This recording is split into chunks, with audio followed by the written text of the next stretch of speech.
여러분 안녕하십니까. 경제현장 오늘 시작합니다. 서울 아파트 시장의 매수 심리가 3주 연속 회복세를 보이면서 대선 이후 부동산 규제 완화 가능성에 대한 기대감이 커지는 모습입니다. 이런 상황에서 새 정부 출범 후 다주택자 중과세 완화 등 얽히고 설킨 문제 등을 어떻게 풀어서 시장을 안정시킬 수 있을지 집중 진단에 살펴보겠습니다. 유튜브 실시간 댓글로 의견 주시면 토론에 반영합니다. 경제현장 오늘입니다.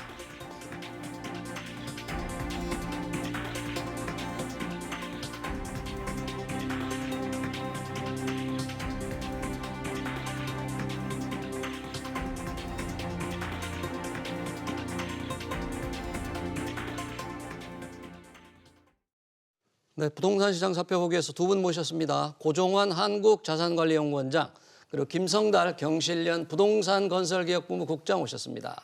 두 분 어서 오십시오. 반갑습니다. 네, 안녕하십니까. 자, 서울 아파트 시장의 매수 심리, 네, 그러니까 사고 싶은 심리가 3주 연속 회복세를 보이고 있다. 이게 무슨 신호일까요, 고종환 원장님? 네, 그렇죠. 매수 심리가 몹시 중요하죠. 네. 네, 이제 부동산 소비 심리 지수라고도 하고 이런 것들이 결국은 매도자 중심 시장인가, 매수자 중심 시장인가, 예. 이제 이런 것들을 판가름하는 기준이 되잖아요. 근데 이제 문제는 3월 9일 대선이죠. 엊그제 끝났습니다만 대선 이후에 제가 볼 때는 시장이 좀 미묘한 변화의 움직임이 나타나고 있다. 좀 변화의 예사롭지 움직임? 않다. 좀 신상치 않다고 하는 게 이 매매 심리 지수가 바뀌고 있다라는 건데요. 예, 사실은 작년 가을 이후부터 이제 소위 말하면 집값이 한 7년 정도 장기 상승한 이후에 집값이 좀 가라앉는 분위기, 말하자면 네. 거래도 안 되고 가격도 좀 안정되는 그런 분위기가 나타났던 게 사실인 거거든요. 그런데 3월 9일 이후에 시장이 서울, 강남 재건축을 중심으로 해서 급변하는 모습입니다. 그래요? 강남은 급변하고 있습니다. 그러니까 가격이 내리다가 특히 재건축 시장을 중심으로 해서 가격이 오르는 현상이 나타나고 있고요.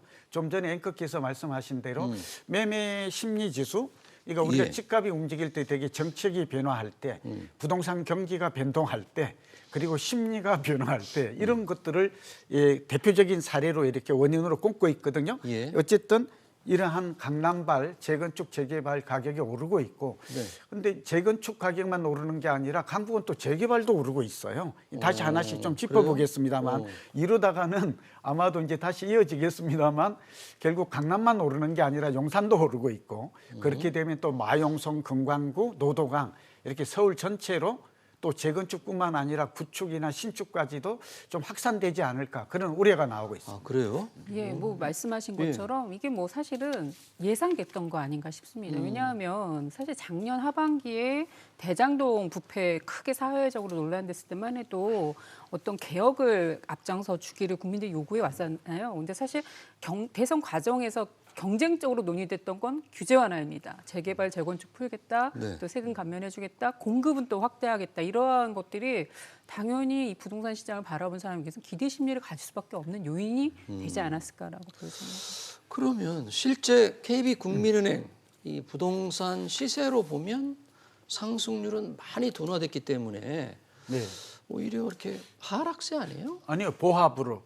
그러니까 그동안 좀 하락세 모습이 뚜렷했다. 한국 부동산원 같은 데서 그렇게 발표했잖아요. 네. 근데 지금 최근에 네. 자꾸 이제 3월 9일 이후가 중요한 분수령이 되고 또 이사철이 되니까 이런 말씀을 안 할 수 없는데, 좀 전에 김선달 국장이 말씀하신 대로 이제 윤석열 후보 뭐 누구 때문이다가 아니라 예. 어쨌든 정책이 좀 영향을 미치고 있다. 말하자면 재건축 재개발 활성화를 하겠다든지 또 세금 부담을 완화해 준다든지 대출 규제까지 완화해 준다는 얘기가 나왔잖아요. 우리가 좀 논의가 이어지겠습니다만 이런 것들이 결국은 이 다주택자를 포함한 매도자들은 빨리 지금 매물을 내놓아야 되겠다는 생각보다는 예. 좀 더 버티자 이런 게 많아졌고요. 예. 특히 또 대출 규제 같은 것들을 뭐 예를 들면 LTV를 80%로 이렇게 완화해 주겠다고 했잖아요. 생초자나 젊은 층에 대해서.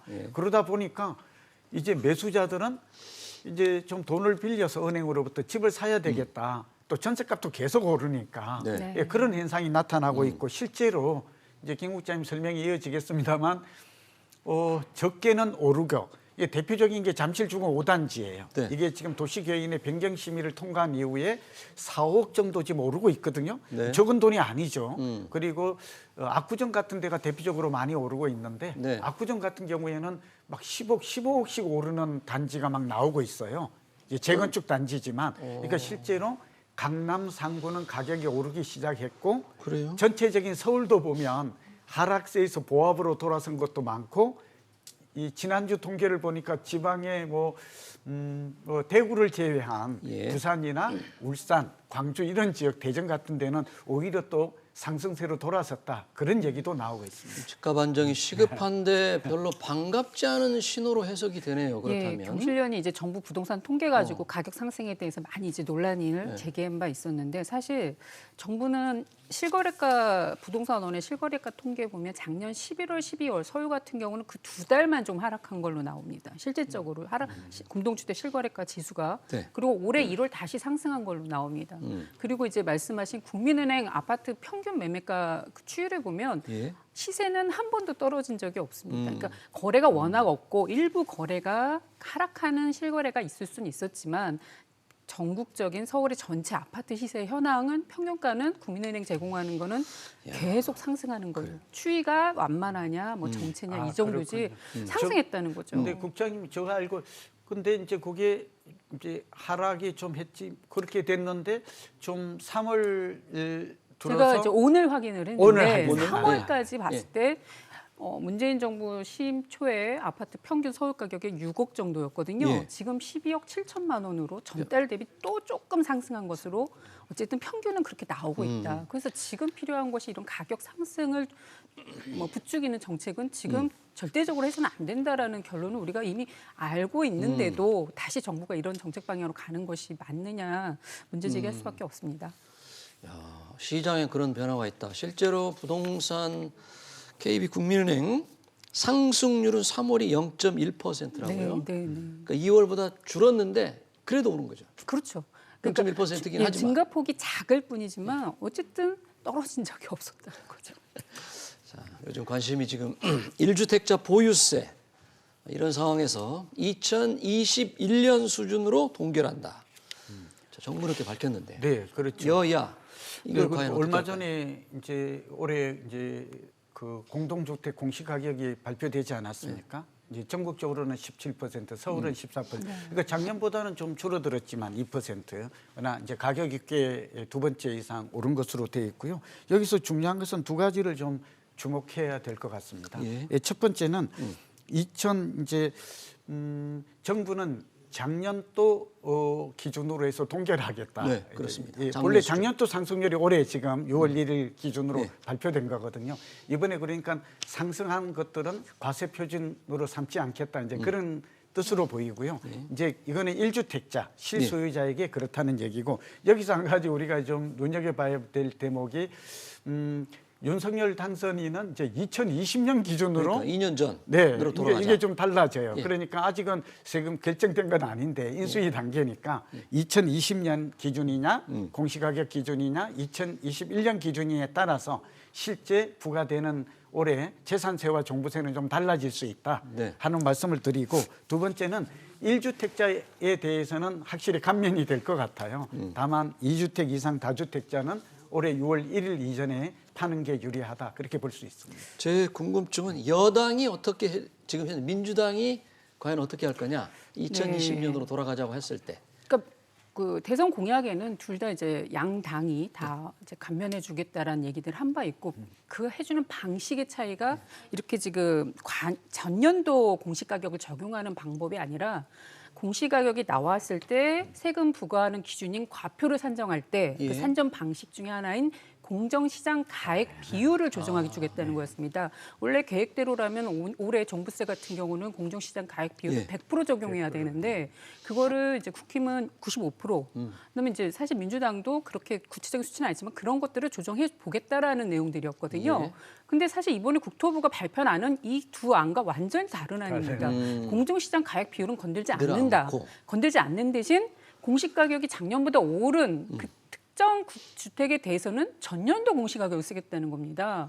이거는 국민들한테 봤을 때는 과세라는 게 기본이 조세정의고 조세정의는 공평과세인데 집값이 많이 올랐는데 더 많이 오른 집에 대해서 작년도 값을 쓰고 집값이 덜 오른 집은 오히려 올해 조금 그런 기준이 엄청나게 이건 되게 불합리하고 엄청 문제가 많고 정부가 대놓고 불공정 과세 하겠다는 것밖에 안 됩니다. 그래서 차라리 당선인이 제시했던 것처럼 모든 그 주택을 가진 분들에게 공정한 잣대를 가져가서 공시가격도 일정한 수준으로 동일하게 반영을 하고 공정시장 가액 비율로 동일하게 다 같이 적용을 해서 낮추던지 이런 과정을 거쳐야지 불공정 과세 논란이 없는데 지금은 그거는 안 건들면서 많이 오른 지역에 대해서 오히려 깎아준다라는 식으로 접근하는 건 누가 봐도 이거는 좀 동의할 수가 없다라는 공정시장 가액 비율로 해서 깎아주는 게 원칙이다. 오히려 그게 맞다. 당선인이 제시한 공약에 부합되는 내용인데 왜 그런 방식으로 가지 않으면서 이 불공정 논란을 더 키우는지 모르겠습니다. 그래서 이게 민주당에서 동의해 줄지라는 것에 대해서 저는 좀 가능성이 있다고 보는 게 있어요? 민주당이 그 2020년으로 전에 가는 거. 그런 얘기를 했었거든요. 전년도 기준에 적용하는 것도 가능하지 않겠냐라는 게 민주당에서 얘기했던 바로 알고 김 있습니다. 국장 말씀대로 앵커님 보니까 세금은 그 이재명 후보나 이제 윤석열 당선인이나 다 이렇게 세금은 너무 부담이 좀 세금 그래서 폭탄에 뭐 가깝다. 저는 그러니까 조세 반발이 심하니까 좀 그렇죠. 줄여주자 하는 것은 같은데 아주 세부적인 그런 부분에 대해서는 약간의 차이가 왜냐하면 있었다라고 문재인 정부에서 볼수 있습니다. 주택 중심으로 많이 올렸기 때문에 그 부분에 대해서 합리적인 조정이 필요하지 않느냐라는 국민들 공감돼. 의혹을 문제 제기를 받아들였다는 거는 뭐 저희도 동감할 수 있는데 그 방식은 또 공정해야지 방식이 또 불공정하면 그것도 논란이 됩니다. 그런 부분도 염두에 두고 인수위에서 한번 논의했으면 좋겠어요. 네. 사실은 이 조세 불만이 얼마나 많았는가 통계를 보니까 13,000건이 넘어갈 정도로 이 조세 심판원에 그러니까 많은 사람들이 세금에 불만을 가졌고 그게 이번 선거에도 나타났다는 분석도 있죠. 아니, 제가 조금 더 이해를 듣고 싶어서 하나 좀 사례를 봤는데 예를 들어서 당선인 후보의 그 재산 공개를 할 때 그 주택이 서초동 아파트입니다. 서초동 아파트인데 재산 신고할 때 16억 정도로 신고하셨어요. 그게 2021년도 공시가격으로 신고를 하신 거거든요. 21년. 근데 그 지금 시세를 들어가 보면 28억입니다. 그러니까 올해 그리고 그 아파트의 그 비슷한 평형의 공시가가 18억인데 지금 정부 계획대로라면 28억 시세에 18억도 모자라서 작년도인 16억으로 과세하겠다는 것이 이게 맞냐는 얘기도 따져보자. 저는 이제 궁금증이 계속 그런데 정부는 2021년으로 가겠다고 했는데 여야가 그럼 2020년으로 한나에 더 뒤로 갈 가능성 높다 이거죠? 네, 저는 있다고 봅니다. 그럼 세금 더 줄겠네요? 네, 좀 더 줄어들 여지도 있습니다. 아직 뭐 확정된 건 아닌데. 예. 또 하나 6월 1일까지 다주택자가 처분하면 1주택으로 인정해 준다. 다주택자, 네, 그렇죠. 2주택자 처분할까요? 네. 6월 1일까지. 그렇죠. 근데 이거는 이제 단언하기가 저도 이 부분에 좀 연구하는 사람 입장에서 궁금한 사항인데요. 질문도 많이 받는데 매물은 좀 나올 수는 있겠죠.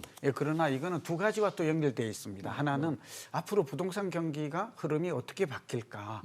이게 나름대로 시장 전망을 하잖아요. 우리 여기에 따라서 이제 의사결정, 판단이 좀 달라지고 두 번째는 양도세와 아주 긴밀하게 연결되어 있습니다. 그러니까 다시 이어지겠지만 이 6월 1일에 팔면 종부세는 그렇게 볼 수 있는데 감면을 혜택을 볼 수 있는데 또 윤석열 당선인 같은 경우에는 이제 양도소득세 중과를 또 2년간 유예한다고 그랬거든요. 그러니까 쉽게 말해서 앞으로 집값이 더 오를 거라고 느끼는 다주택자 그리고 이 종부세 이제 양도소득세도 2년간 팔지 않아도 그 혜택을 누린다고 생각하면. 그렇지 않을 때보다 서둘러 팔려고 내놓는 매물은 좀 많지 않을 거다. 다만 이 종부세 부담을 느꼈던 입장에서는 그렇게 서둘러서 좀 6월 1일 이전에 매물을 처분하려는 사람도 뭐 어느 정도는 있을 수 있다는 판단입니다. 네. 과연 어떻게 될지 1주택자로 해서 6월 1일 이전에 처분할지. 저는 그게 경험을 했다고 보는 게요. 이제 문재인 정부에서 2017년 12월에 임대사업자 활성화 방안 내놓으면서 다주택자들에게 메시지를 보냈거든요. 양도세 중과할 거니까 빨리 매각하시라고. 그래서 압박했지만 사실 결과적으로 뇌물이 나와서 막 가격 떨어지는 효과로 이어지지 않았습니다. 왜냐하면 정부의 다른 정책들을 보니까 기대 심리가 더 크게 작용을 했다라고 우리가 평가를 이미 한 거 있습니다. 그래서 그런 이제 양도세 중과 유예라든지 이러한 정책들이 정부가 생각하는 그런 방식으로 효과를 내는 것보단 오히려 기대 심리를 올리고 더 많은 또 사재기로 가격 상승 효과가 나타날 우려도 크다. 그런 부분은 같이 검토하실 필요가 있다고 봅니다. 네. 저도 좀 이어지겠습니다만 어쨌든 그러니까 우리가 취득세, 보유세, 양도세잖아요. 그러니까 뭐가 가장 큰 영향을 미칠까 이런 것도 좀 봐야 될 것 같은데 아무래도 이제 보유세하고 양도세가 좀 팽팽하게 사실 다주택자들이 그동안 집을 못 판 이유는 국장님 설명 중에도 있었습니다만 결국은 보유세도 높고 그래서 팔려고 하니까 양도소득세가 6에서 기본세율이 45 중과세율이 30%거든요. 예를 들면 조정 대상 지구에 3주택을 가지고 있으면 30%나 중과가 되어서 세율이 졸지에 45%가 아니라 이게 75%가 되어버려요. 여기다가 지방소득세율까지 합하면 우리가 그 기억하고 있는 82.5%. 그러니까 1억이 남았는데 8,250만 원을 세금으로 이것 때문에 안 팔고 버텼는데 사실은 양도소득세를 먼저 좀 저는 낮춰주어야 그래야 보유세 부담을 느낀 사람들이 팔 것이다. 그래서 세금도 사실은 우리나라는 또 양도소득세 부담이 너무 많으니까 그러니까 사실 투자 목적인 사람은 차익이 양도 차익이잖아요. 시세 차익. 그래서 이런 것들을 좀 종합적으로 고려해서 이번 인수위에서 정책이 좀 잘 다듬어졌으면 하는 바람입니다. 말씀하신 바로 그 부분이 다주택자에게 무리하게 규제하는 것이 맞는지 세밀하게 살펴봐야 한다. 윤석열 당선인 갑자기 국토부 인수위 업무보고에 들어오셨어요. 그래서 그랬다고 해서 저도 깜짝 놀랐는데 이번에 당선인이 그럼 깜짝 그런 언론에 공개되는 게 많습니다. 그런데 이게 세제 다주택자에 대한 많은 규제로 반발도 있고 그건 시장을 역행하는 거라는 인식을 하고 계시는 것 같아요. 그래서 시장에 역행하지 않는 정책들을 우리 인수위나 당선인 공약에 들어가겠다는 방향을 말씀하신 게 하나 있고 또 하나는 그래서 집값이 올라가서는 안 된다라는 것도 갖고 계신 것 같아요. 왜냐하면 문정부의 집값 상승에 대해서 많은 문제 제기를 국힘께서 해오셨기 때문에 지금 이제 차기 정부는 시장에 역행하는 건 바로 잡고 또 하나는 집값은 안정적으로 관리하겠다. 그렇다면 정책이 그런 일방향으로 가려면 한쪽에서 세제나 이런 것만 만지작거려서 될 일이 아니라 그래서 집값을 어떻게 관리할 건지에 대한 일반 하나의 큰 목표 아래 모든 정책이 그 방향으로 가야 되는 겁니다. 그래서 집값은 자꾸 올라가는데 세금만 여기서 완화해주거나 규제한다고 해서 그것이 이제 여러 가지 관망세로 가거나 효과를 얻기 어렵다라는 건 우리가 많이 경험을 했다고 보여지고요. 지금은 사실 이 당선인에게 표를 준 분들은 다주택자뿐 아니라 이 문재인 정부의 집값 폭등으로 분노했던 무주택자들도 상당수 있었을 거라고 봅니다. 지금도 44% 900만 넘는 가구가 무주택자세요. 이런 분들에게 기회를 줄 수 있는 정책들이 나오는 건데 그게 다주택자의 세제 완화로 매물을 내놓게 하는 것이 그런 긍정적 효과를 얻으려면 한쪽에서는 집값을 잡는 정책을 가야 돼요. 그것이 세제 완화뿐 아니라 공급 시장에서는 예를 들면 민간 시장에서 과도하게 분양가를 상승시키지 못하게 해야 무주택자들에게 기회가 가거든요. 그런 것들은 뭐 분양가 규제 정책일 수도 있고 아니면 다 짓고 파는 후분양 정책일 수도 있습니다. 이런 정상적인 민간 시장의 시장 개혁을 해야 되는 것이고 또 하나는 공공주택 정책입니다. 공공주택도 무주택자들이 살 수 있는 집을 줘야 되는데 그러려면 지금보다 훨씬 더 저렴한 주택을 시장에 내놓겠다. 그게 당선인 공약에 보면 원가주택이라는 게 있습니다. 첫집 주택, 원가주택.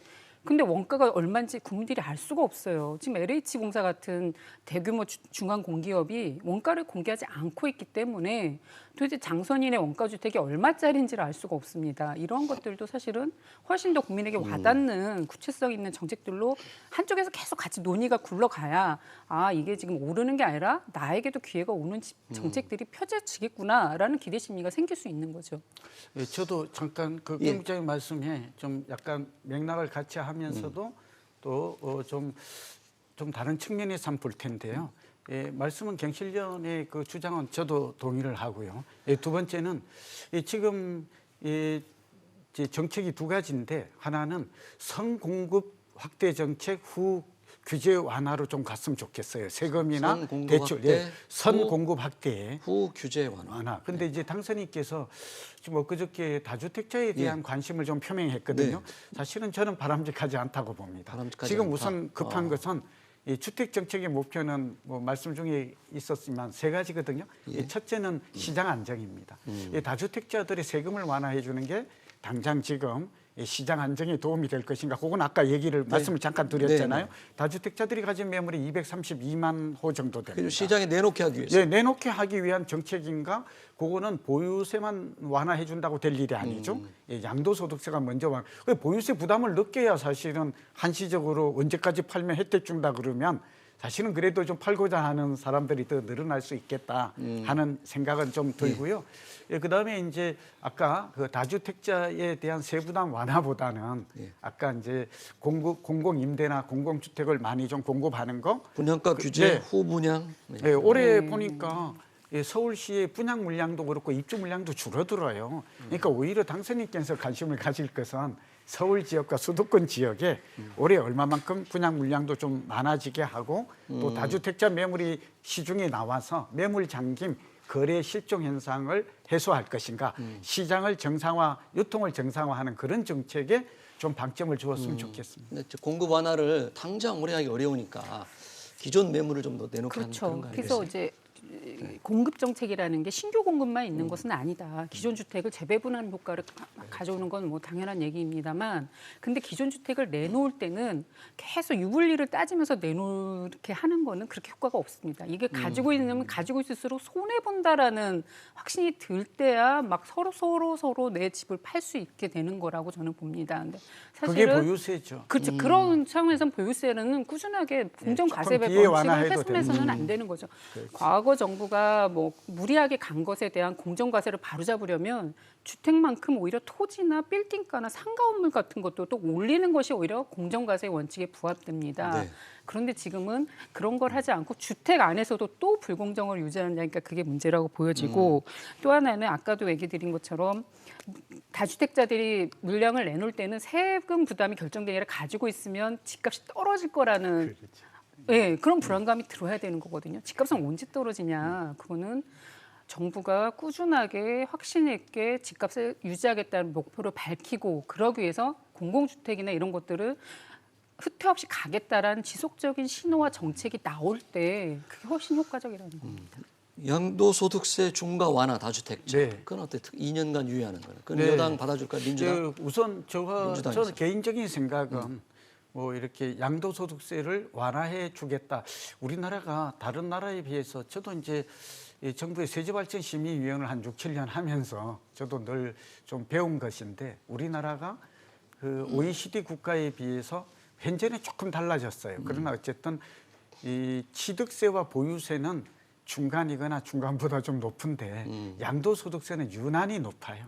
유난히 예, 높다. 이렇게 아까 말한 대로 네. 6에서 이게 최고 세율이 82.5%인 나라는 없어요. 이제 조사한 바에 따르면 이게 되게 15 내지 20% 정도거든요. 물론 이제 다주택자에 대해서 이렇게 중과하는 나라도 사실 사례가 드물긴 합니다만 그런 면에서 저는 이 양도소득세를 한시적으로 좀 말하자면 감면해 주는 거. 그러니까 지금 윤석열 당선인 이미 당선이 됐기 때문에 2년간 유예 기간은 너무 깁니다. 2년 너무 길어요? 네, 그러다 보니까 중과조치가 2년간 유보된다고 하니까 2년 이내에는 서둘러 팔려는 생각은 저부터가 좀 줄어들 것 같아요. 단축해야 된다. 네, 그래서 저 개인 생각은 이랬으면 좋겠어요. 이건 민주당 쪽의 그 안이 저도 뭐 제안을 했습니다만 올해 말까지 올해 말이 좀 남았잖아요. 네. 처분하면 상당히 인센티브를 좀 감면율을 많이 높여주고 내년 또 3월까지 또 상반기까지 이렇게 차등해서 준다면 보유세 부담은 조금 천천히 낮추더라도 예를 들면 보유세 부담을 종부세 부담 때문에 팔까 말까 하는 사람이 경제 있는 사람이 있거든요. 이 사람들이 양도소득세를 좀 빨리 팔수록 한다면 올해가 참 중요하기 때문입니다. 올해 집값이 안정되면 이제 그동안 한 6, 7년 장기 급등했던 집값은 이제 좀 안정 국면으로 전환될 수 있는 절호의 기회라고 저는 보거든요. 그런데 오래 올라버리면 말하자면 내년 이후에도 안정될 거라는 보장이 없어요. 그런 면에서 한시적으로 또 감면 세율도 좀 인센티브를 달리해서 주는 게 올바르지 않을까 봅니다. 그런 이재명 후보의 어떤 공약처럼 들리는데. 예, 이재명 후보 공약 때 아마 그 상반기인가요? 좀 단기간 동안 중과세를 유예하겠다는 내용이 있는 걸 확인했습니다. 근데 저는 참 이제 그 우리나라 부동산 세금이 전반적인 점검이 필요한 건 맞는 것 같습니다. 당선인은 또 재산세와 종부세를 통합하는 장기적인 통합하는 얘기도 하셨기 때문에 부동산 세제 전반에 대한 논의를 좀 이번 차기 정부에서 좀 바람직한 안을 만드는 건 좋다. 사실 세제 개편. 문재인 정부도 그걸 하겠다고 했는데 결과적으로 특정 주택에 한해서만 과한 인상으로 간 것으로 문제가 되지 않았나 싶어서요. 제대로 된 좀 더 전반적인 세제 검토가 필요하다고 보여집니다. 글로벌 스탠다드한 글로벌 세제 개편인데 제가 늘 주장했던 건데 오늘 이 중요한 방송이니까 이번에 꼭 그랬으면 좋겠어요. 어떤 거예요? 네. 글로벌. 민간 재건축 재개발 규제 완화 방침에 대해서는 어떤 식으로 추진돼야 할 거로 보십니까? 그리고 좀 저희가 지금 재개발 재건축 공약에 보면은 재건축 초과이익 환수제를 이제 조금 완화해 준다는 얘기도 있고 또 하나는 재건축 안전진단 기준을 또 완화해 주거나 더 나가서 30년 아파트에 대해서는 아예 면제해 주겠다라는 얘기들이 있습니다.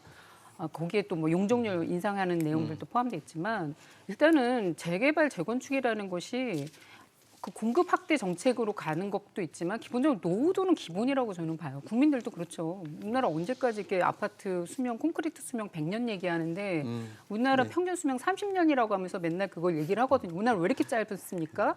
이런 문제 제기를 하는데 정작 정치권이나 이 정부 쪽에서 이걸 만들고 있다라는 게 참 맞지 않다는 생각이 들고요. 또 하나는 공급을 늘리는 것이 재개발 재건축에서 공급을 늘려서 집값 안정으로 이어지는 선순환이 될 때 우리는 그 공급책이 유효하다고 할 수가 있는데 지금은 재개발 재건축을 해서 나오는 주택 가격도 비싸고 또 재개발 재건축하기 전에는 단독주택 같은 경우는 그 안에 여러 세대가 사실 수가 있어요. 다가구 단독은. 아파트는 그렇지 않습니다. 그러니까 가구 수 증가도 그렇게 우리가 생각하는 것만큼 많이 늘진 않는 현실입니다. 그러니까 그리고 더 중요한 건 공공주택 확보가 아주 적어요. 그러니까 이런 많은 공공주택 확보할 수 있을 정도의 개발의 환수 장치를 만들어 놓거나 또는 뭐 노후화된 주택에 대한 건 그건 너무 당연한 거고요. 그러한 것들은 손대서 될 일이 아니라고 봅니다. 저는 이제 조금 다른 측면에서 재건축 재개발이 시장에 주는 영향인데 앞서 잠깐 말씀드렸으니까 요점만 한 두세 가지 말씀드리면 이 재건축 재개발을 활성화하는 방법은 맞습니다. 왜냐하면 근데 단기 영향과 장기 영향이 다릅니다. 장기적으로는 재건축 재개발은 서울이 뭐 땅이 없으니까 활성화하지 않으면 문재인 정부의 정책 실패도 공급 실패도 이곳에서 촉발이 됐다고 보기 때문에 활성화할 필요가 있다. 다만 이렇게 지금 층고도 50층 이상으로 이제 오세훈표 정책이죠. 용적률도 500%, 초과이익 환수 제도도 손을 본다. 그리고 또 분양가 상한 제도도 손을 본다. 이렇게 되면 재건축 가격은 오를 수밖에 없어요. 오를 수밖에 없다. 저 주변에 있는 사람들이 질문 하루에도 서너 명씩 하는데 안 팔겠다는 거예요. 그럼 안 팔면 지금 아까 제가 서두에 재건축 가격이 몇 억씩, 적게 1, 2억이 아니라 5억에서 10억씩 오르는 이런 현상이 당분간 지속되고 결국 재건축에서 촉발된 가격 상승 이런 급등 현상이 서울시 수도권으로 확산될 가능성이 높다. 그런 점에서 재건축 재개발을 활성화하지 말라는 뜻이 아니에요. 저희 얘기는 방법이 있어요. 유럽에서 보는 순환 재개발 방식도 있고 이게 이제 순차적으로 해야 됩니다. 동시다발적으로 했을 단계적으로 조금씩. 이 가격이 급등하는 문제도 굉장히 심각하고요. 무엇보다도 우리 주택 정책의 목표인 서민 주거 복지 안정 향상 무슨 얘기일까요? 잠실주공 5단지 3,900세대가 1년 후에 당장 이주가 생각한다고 가정을 해보면 어디로 갈 것입니까? 그러면 전세 대란, 이주 대란이 일어나겠죠. 그럼 전월세 가격이 주변 지역 폭등할 겁니다. 음마도 그렇고 압구정도 그렇고 여의도, 목동 같이 공통된 현상인데 그러면 전세 가격이 오르면 매매 가격은 또 어떻게 될까요?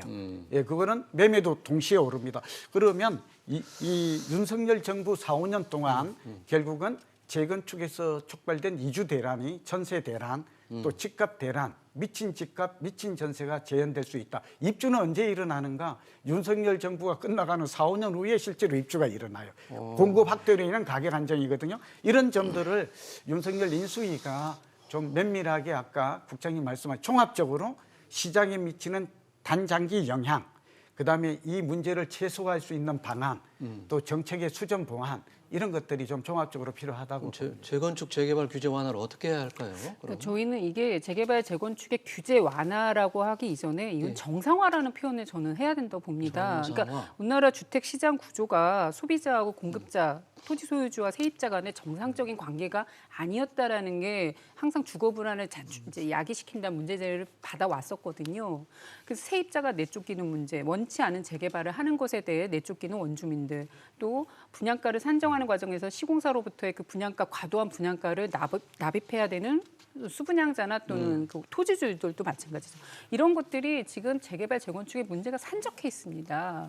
그렇기 때문에 지금 오히려 정상화가 필요하다. 주택 시장이 민간 시장은 정상화고 정상화의 첫 번째는 일단 주택을 좀 다 짓고 팔았으면 좋겠습니다. 우리가 이제 광주 아파트 16층 비결이 잊어서는 안 된다고 봅니다. 오늘 국토부가 그 이제 대책을 발표를 했는데 사후 약방식으로 갈 것이 아니라 사전에 그것을 차단할 수 있는 주택 정상화 정책부터 저는 민간 시장 정상화 개념으로 출발을 하는 게 맞고 그런 것들 기초가 튼튼하면 그 다음에 또 다른 개발을 선순환할 수 있는 방안들을 찾으시면 되지 않을까 싶습니다. 네, 부동산 시장 동향 윤석열 당선인의 부동산 정책 토론 시간 관계상에서 마치겠습니다. 지금까지 고종환 한국자산관리연구원장 그리고 김성달 경실련 부동산 건설기획본부 국장이었습니다. 고맙습니다.